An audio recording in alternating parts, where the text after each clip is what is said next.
شركة نسر الشرق للصناعات الهندسية والتغليف الحديث تقدم لكم النهاردة ماكينة تعبئة حبوب وحبيبات أوتوماتيك موديل 905 مقدمة لكم من شركة نسر الشرق.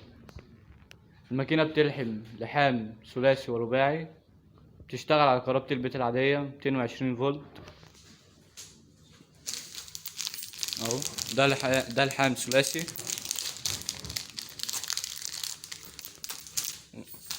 هنا ده لحام رباعي.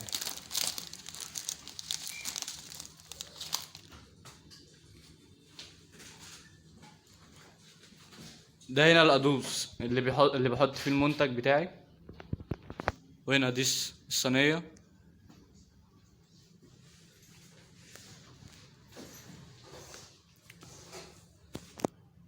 ده الزرار اللي بيشغل الماكينة. ده المكبس اللي بشغل منه الصينية.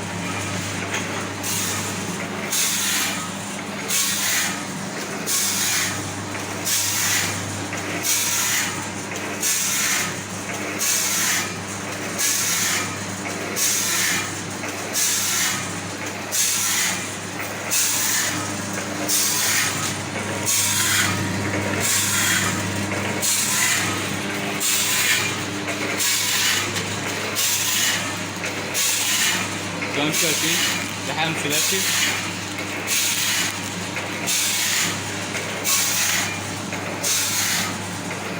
دلوقتي مع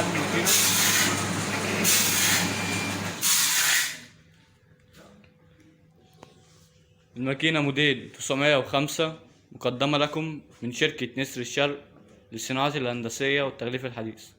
شرح خالد أشرف، فني كهروميكانيك من شركة نسر الشرق.